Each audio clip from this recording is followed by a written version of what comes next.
금융권 소식들 이어가겠습니다.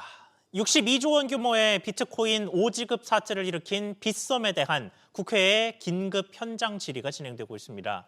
빗썸의 경영진은 국회에 출석해 고개 숙여 사과했고 금융당국은 이번 사태를 계기로 다른 거래소들까지 점검하겠다고 밝혔습니다. 취재기자 연결해 보겠습니다. 신성우 기자. 네, 신성우입니다. 네, 현안 질의가 지금도 진행 중일 텐데 어떤 이야기들이 현재까지 오갔습니까? 네, 금융당국은 이 자리에서 빗썸뿐만 아니라 다른 거래소들에 대한 현장 점검에 착수하겠다고 밝혔습니다. 빗썸 사태의 파장이 다른 거래소들에게까지 번지기 시작한 건데요. 금융당국은 구체적으로 빗썸뿐만 아니라 다른 4대 거래소에도 긴급 대응반을 파견해 장부상 자산과 실제 보유량의 1:1 매칭 체계에 대한 조사와 내부 통제 시스템에 대한 점검을 추진하겠다고 언급했습니다. 빗썸에 대한 질타도 이어졌는데요. 다중적인 결제 시스템이 없었던 부분과 또 실제 보유량과 장부상 잔고를 비교 검증하는 시스템이 미흡했던 부분 등에 대한 지적이 쏟아졌고, 이에 대해 이재원 빗썸 대표는 모든 부분을 인정하며 고개 숙여 사과했습니다. 이재원 대표는 또 고객센터를 통해 접수되는 민원과 금융감독원의 검사 내용을 토대로 폭넓게 피해자 구제 범위를 설정하도록 노력하겠다고 설명했습니다. 자, 그런데 이번 사태가 일명 가상자산 2단계법으로도 불리는 디지털자산 기본법에도 상당한 영향을 줄 것 같습니다. 네, 그렇습니다. 현안 질의에서도 가상자산 거래소에 대해 금융사에 준하는 규제가 필요하다는 지적이 이어졌는데요. 권대영 금융위원회 부위원장은 금융사 수준의 내부 통제 시스템을 도입하겠다며 주기적인 가상자산 보유 현황 점검도 의무화하겠다고 밝혔습니다. 또한 전산사고 등으로 이용자 피해가 발생할 경우 무과실 손해배상 책임을 부과하는 방안도 추진하는데요. 이렇게 현재는 자율 규제 체계로 운영되고 있던 부분을 가상자산 2단계 법안에 포함시켜 규제를 강화하겠다는 계산입니다. 이에 대해 이재원 대표는 금융업자에 준하는 규제와 내부 통제 등 요건을 갖출 것이라고 밝혔습니다. SBS 비즈 신성우입니다. 국내 주요 부동산 신탁회사 중 하나인 무궁화 신탁의 부실이 다른 금융사들까지 확산될 조짐을 보이고 있습니다.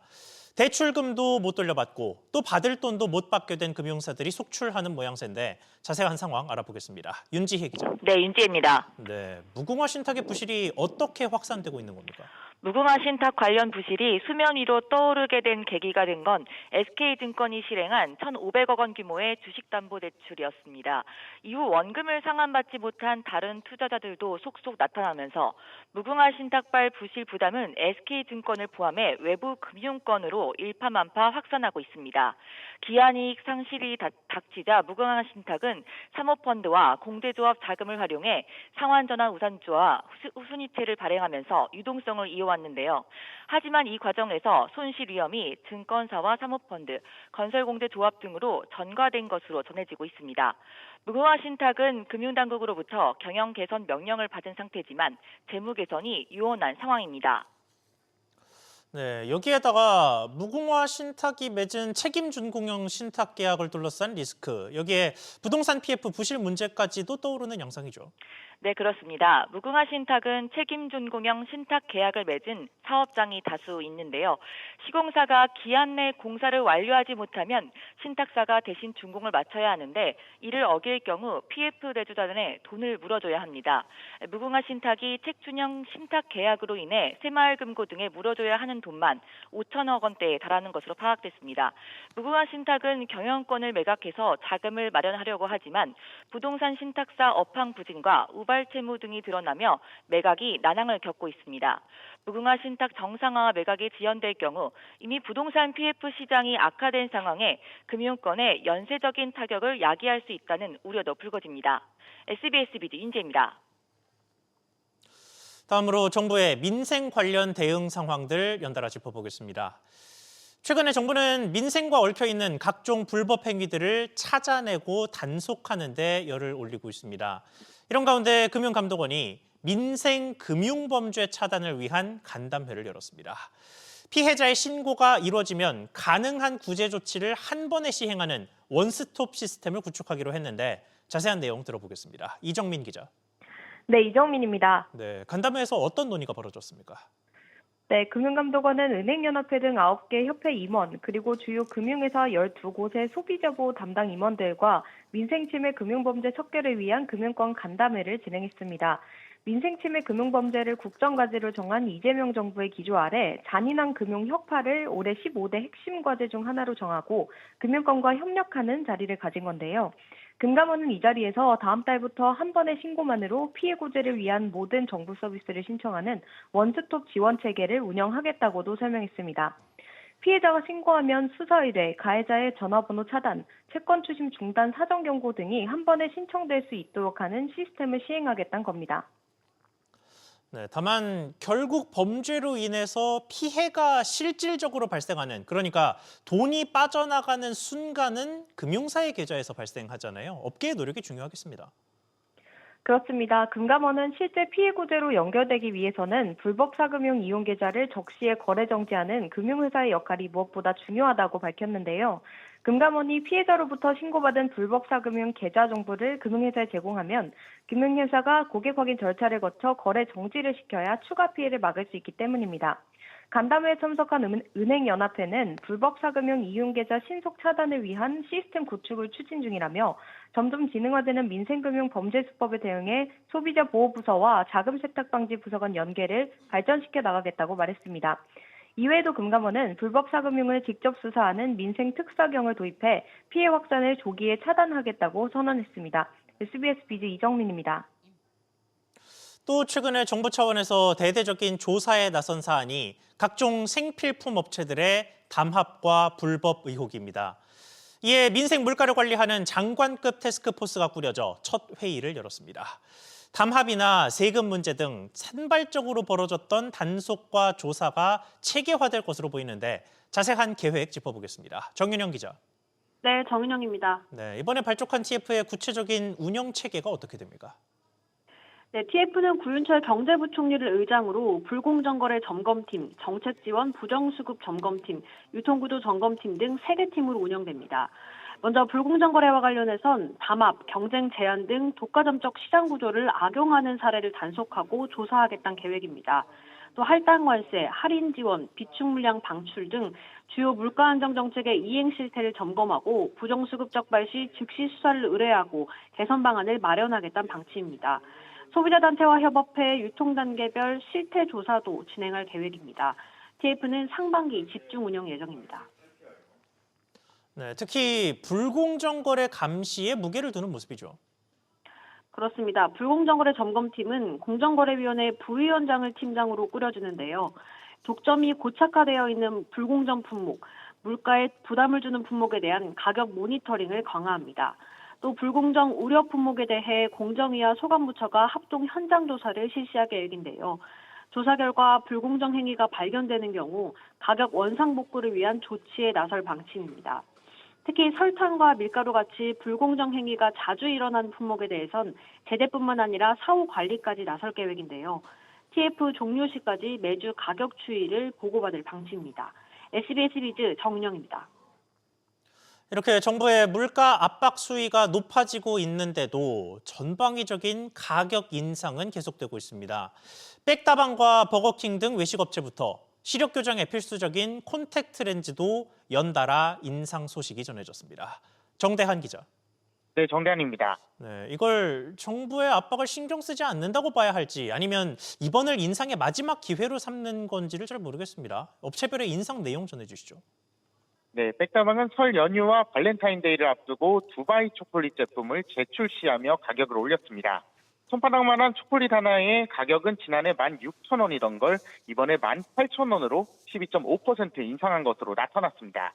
백다방 측은 피스타치오와 카다이프 등 원물 가격 상승에 따른 것이라고 설명했습니다. 앞서 던킨도 두바이 도넛 한 개 가격을 7,900원으로 21% 넘게 올렸고 지유와 GS25, 세븐일레븐 등 편의점에서도 관련 제품 가격을 잇따라 인상했습니다. 네, 왜 버거킹도 가격을 올리죠? 그렇습니다. 버거킹은 내일부터 대표 제품인 와퍼 등의 가격을 인상합니다. 와퍼는 7,200원에서 7,400원으로 약 2.8%, 감자튀김은 2,300원으로 100원 오릅니다.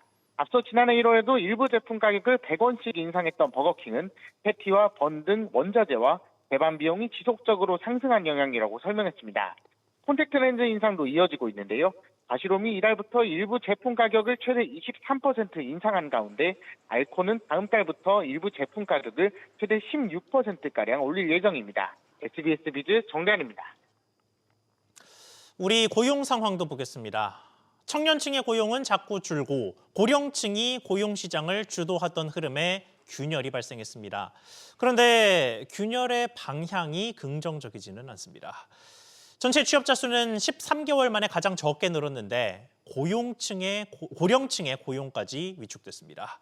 류선우 기자. 네, 류선우입니다. 네, 자세한 고용 통계 전해주시죠. 국가데이터처에 따르면 지난달 15세 이상 취업자는 2,798만 6천 명으로 1년 전보다 10만 8천 명 늘었습니다. 증가폭이 전달보다 축소되며 1년여 만에 가장 작았는데요. 제조, 건설업 고용 한파가 계속되면서 15에서 29세 청년층 취업자가 17만 5천 명 줄었고요. 청년층 고용률은 43.6%로 1년 전보다 1.2%포인트 하락해 1월 기준 지난 2021년 이후 가장 낮았습니다. 그간 고용시장을 이끌던 고령층 일자리도 위축됐는데요. 60세 이상 취업자는 14만 1,000명 늘었지만 증가폭이 둔화했고 고용률은 0.5%포인트 낮아졌습니다. 지난달 한파에 노인 일자리 사업 등의 재개가 지연된 영향입니다. 네, 그리고 일을 하고 싶어도 못하거나 또 아예 안 하는 사람도 늘었죠. 그렇습니다. 지난달 실업자는 121만 1,000명으로 1년 전보다 12만 8천 명 늘었고요. 실업률도 4.1%로 올라 25년 만에 최고치를 기록했던 전달의 불안한 흐름을 지속했습니다. 특히 청년층 실업률이 6.8%로 전년보다 0.8%포인트 오르며 5년 만에 가장 높았습니다. 일하지 않고 구직 활동도 하지 않는 쉬었음 인구는 278만 4천 명으로 1월 기준 역대 최대로 나타났는데요. 60세 이상에서 11만 8천 명, 20대에서 4만 6천 명 늘었습니다. 특히 20대는 인구가 줄어드는 추세 속에서도 쉬었음 인구가 늘어난 건데 기업들이 수시 채용을 늘리고 또 일부 업무는 인공지능이 대체하면서 신규 채용이 둔화한 영향으로 풀이됩니다. SBS 비즈 류선우입니다. 이어서 기업들 소식 연달아 전하겠습니다. 각종 대내외 논란으로 어수선한 KT가 이번에는 내부 분열이라는 암초를 만났습니다. 재작년 5천 명 규모의 대규모 구조조정 당시에 노조 집행부가 조합원 투표도 없이 사측과 합의했다는 게 화근이 됐습니다. 화난 조합원들이 노조를 상대로 또다시 대규모 손해배상 소송을 냈습니다. 최지수 기자. 네, 최지수입니다. 네, 그러니까 거칠게 정리하면 노동자들 간의 소송전이 벌어진 건데 소송에 참여한 직원들이 수백 명에 달한다면서요? 네, 지난달 KT 제1노조를 상대로 재직자와 퇴직자 325명이 1인당 50만 원의 손해배상을 청구했습니다. 10,000명 넘는 조합원을 거느린 KT 최대 노조가 다시 한번 법적 심판대에 오른 건데요. 지난 2024년 김영섭 대표 체제 아래 이루어진 5,000명 이상의 대규모 인력 구조 조정이 KT 1노조의 합의 때문이라는 취지입니다. 1노조는 당시 조합원 총회를 거치지 않고 위원장 직권으로 특별 희망퇴직에 관한 노사 합의를 체결했습니다. 원고 측은 노조가 2021년 정기 임단협 외에는 조합원 총회를 거치지 않아도 되도록 규약을 슬그머니 고친 것이 문제라고 지적합니다.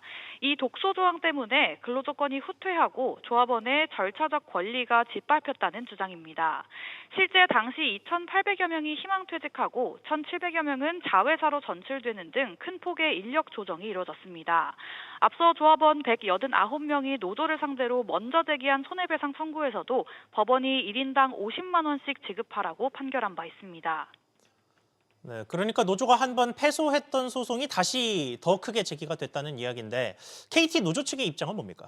네, KT 노조 측은 노조의 노력 덕분에 근로자들에게 유리한 조건으로 희망퇴직에 합의했다는 입장입니다. 또 일부 구조조정 대상자들에 관한 내용에 대해 전체 조합원 총회를 거치는 것은 바람직하지 않다고 주장하고 있습니다. 하지만 지난해 법원은 앞서 제기된 손해배상 청구에 대해 총회를 거치지 않고 노사 합의를 한 행위는 원고의 절차적 권리를 침해한 불법 행위라고 인정을 했는데요. 노조는 판결에 불복해 항소했고 항소심이 서울 고등법원에서 진행 중입니다. SBS 비즈 최지수입니다. 쿠팡의 개인정보 유출 사태를 두고 갑론을박이 벌어지고 있습니다. 어제 정부의 조사 발표 결과에 대해서 쿠팡이 반박 설명을 내놨습니다. 99원 생리대를 내놓으면서 정부 정책에 보조를 맞추는 듯 했지만 또다시 갈등이 불거지는 모습입니다. 최나리 기자. 네, 최나리입니다. 네, 쿠팡이 또 정부의 조사 결과를 반박했습니다. 네, 쿠팡 측은 어제 민관합동조사단의 개인정보 침해 사건 조사 결과 발표와 관련해 주요 내용이 누락됐다며 공식 입장을 냈습니다. 보고서에는 정보를 유출한 전 직원이 공용현관 출입 코드에 대해 5만 건의 조회를 수행했다고 기재됐는데 해당 조회는 실제 2,609개 계정에 대한 접근에 한정됐다는 주장입니다. 3,000건의 사용자 데이터 저장이라는 자체 조사 결과도 변함이 없다는 점을 거듭 밝혔습니다. 앞서 합동조사단은 유출된 개인정보 규모가 3,300만 건을 넘어서고 들여다본 배송지 주소 등의 정보는 1억 5천만 건에 이른다고 발표했습니다. 쿠팡의 이번 반박은 정부가 발표한 조회수 자체가 정보 유출 규모로 오인될 수 있다는 우려를 내비친 것으로 풀이됩니다. 네, 그리고 미국과의 통상 문제와 결부시킨 발언도 나왔습니다. 네, 트럼프 행정부가 한국이 쿠팡 등 미국 기업들을 부당하게 겨냥하고 있다고 판단할 경우 통상 분야에서 한국이 불리한 상황에 처할 수 있다는 전직 미국 당국자의 전망이 나왔습니다. 에던 페러 블룸버그 선임 애널리스트는 쿠팡 사태가 한미 간 지정학적 이슈로 사실상 전환됐다며 한미 관세 압박의 빌미가 될 수 있다고 언급했습니다. 쿠팡은 최근 정부 물가 안정 기조 보조를 맞춰 99원 생리대 판매에 나서기도 했는데요. 정보 유출을 둘러싼 각종 조사와 한미 통상 문제 등으로 잡음은 이어지고 있습니다. SBS 비즈 최나리입니다. 국내 게임업계가 연이어 지난해 호실적을 발표하고 있습니다. 넷마블과 크래프톤 같은 굵직한 게임사들의 실적이 크게 성장하는 모습인데 유독 웃지 못하는 회사가 있습니다. 주력 신작의 공백이 길어진 카카오 게임즈입니다. 반등을 시도하는데도 시간이 조금 더 필요할 것 같다는데 취재기자 연결해서 상황 알아보겠습니다. 엄하은 기자. 네, 엄하은입니다. 네, 우선 작년 카카오 게임즈의 성적표가 어떻습니까? 네, 카카오 게임즈는 지난해 연결 기준 396억 원의 영업 손실을 기록했다고 공시했습니다. 매출은 4,650억 원으로 1년 전보다 25.9% 줄었고 순손실은 1,430억 원으로 적자 폭이 확대됐습니다. 실적 부진의 가장 큰 원인으로는 신작 공백이 꼽힙니다. 모바일 게임 매출은 3,508억 원으로 35% 넘게 감소했습니다. PC 매출 비중이 상대적으로 늘면서 지급 수수료와 인건비가 줄었지만 매출 감소폭을 따라가지 못했습니다. 자, 그러면 올해는 반등을 기대할 수도 있는 겁니까? 카카오 게임즈는 비핵심 사업을 축소하고 게임 중심으로 사업 방향을 재정비했는데요. 신작 흥행 여부에 올해 실적이 달려 있습니다. 카카오 게임즈는 올해 1분기 SM 엔터테인먼트 아티스트 IP를 활용한 캐주얼 게임을 선보일 예정입니다. 다만 핵심 대작으로 꼽히는 라이온 하트 스튜디오의 오딘2는 하반기로 출시가 미뤄졌고 올해 말 출시될 예정이었던 크로노 오디세이도 내년 1분기로 출시 일정이 밀렸습니다. 국내 모바일 게임 시장에서 국내 게임사 입지가 좁아진 상황이라 신작이 출시되더라도 과거만큼의 흥행을 장담하기는 어렵다는 관측이 나옵니다. 이런 가운데 카카오 게임즈의 최대 주주인 카카오가 최근 3대 주주였던 텐센트와 맺었던 동반 매도 청구권 계약을 해지하면서 카카오 게임즈의 매각 가능성도 거론되고 있습니다. 매수자가 카카오 지분만 인수하면 돼 부담이 줄었다는 평가가 나오면서 시장에서는 매각 여건을 정비하는 수순이 아니냐는 관측이 나옵니다. SBS 비즈 엄하은입니다. 이제 설 명절이 며칠 남지 않았습니다. 명절 음식 준비하시는 분들 많으실 텐데요. 그런데 설 성수품 점검 결과 위생 기준을 어기거나 소비 기한이 지난 제품을 보관한 업체들이 무더기로 적발됐습니다. 자세히 알아보겠습니다. 우형준 기자. 네, 우영준입니다. 네, 구체적으로 어떤 제품들이 문제가 됐습니까? 네, 식약처가 전국 7,400여 곳을 점검한 결과 158곳이 식품위생법 등을 위반한 것으로 나타났습니다. 조리장 청결 관리가 미흡하거나 곰탕과 떡갈비, 햄 선물 세트 등에서 소비기한이 지난 제품을 보관하는 사례들이 적발됐습니다. 식재료 자체 안전성 검사에서는 부적합이 나오기도 했는데요. 돼지고기에서는 동물용 의약품이, 분쇄 가공육에서는 장출혈성 대장균이 검출됐습니다. 또 김자반과 김가루에선 기름이 상했는지 보는 수치인 과산화 물가 기준을 초과했고, 볶음 땅콩과 피스타치오 스프레드에서는 1급 반환 물질인 아플라톡신이, 목이버섯과 파에서는 농약 기준을 초과했습니다. 이 밖에 일반 식품을 감기 예방이나 면역 강화 등 이 질병 예방 치료 효과가 있는 것처럼 허위 과대 광고한 사례도 51건 적발됐습니다. 네, 그러면 소비자들 입장에서 어떤 점을 주의해서 구입을 해야 할까요? 네, 식약처는 온라인에서 건강기능식품을 구매할 경우 건강기능식품 마크와 기능성 표시를 반드시 확인하라고 당부했습니다. 특히 면역력 증진이나 장 건강 개선처럼 질병 예방이나 치료 효과를 강조하는 표현은 한 번 더 확인할 필요가 있습니다. 또 제품 구매 시 소비기한과 보관 상태를 꼼꼼히 확인하고 이상 제품을 발견하면 불량식품 신고조나 1399 등을 통해 신고할 수 있습니다. 식약처는 적발업체를 6개월 이내 재점검하고 부적합 수입식품은 동일 제품 재수입 시 5회 연속 정밀검사를 적용할 방침입니다. SBS 미주 우영준입니다. 이런 가운데 설 선물 배송을 미끼로 한 문자 사기가 다시 기승을 부리고 있습니다. 정부도 연일 주의를 당부하고 나섰는데 이 내용도 취재기자 연결해 보겠습니다. 김동필 기자. 네, 김동필입니다. 네, 혹할 만한 혜택이 적힌 문자가 모르는 번호로 왔다면 의심부터 해야 한다면서요? 네, 그렇습니다. 설날 대비 200만 원 받으세요라거나 설날 1+2 행사, 설 선물 배송 주소 입력 등 미끼 메시지가 대표적인데요. URL이 포함된 사례가 대부분으로 솔깃해서 URL을 누른다면 불법 사이트로 연결돼 악성 앱이 깔릴 수 있습니다. 이런 악성 앱은 개인정보와 금융정보를 탈취하게 되고 자칫 무단 송금 및 휴대폰 원격 제어 등의 추가 피해로 이어질 공산이 큽니다. 설 연휴에는 온라인 사기 사례가 집중되고 있다는 점은 통계로도 확인됩니다. 금융사기 방지 플랫폼 더치트가 자사 데이터를 분석한 결과 사기 피해가 1, 2월에 집중됐고 피해 금액은 200억 원을 넘긴 것으로 나타났습니다. 네, 그런데 문제는 진짜와 구분을 못할 정도로 수법이 고도화되고 있다는 건데 예방법은 뭡니까? 네, 가장 우선돼야 하는 건 응하지 않아야 한다는 겁니다. 의심 메시지 속 URL은 누르지도 말고 전화도 받지 말아야 한다는 건데요.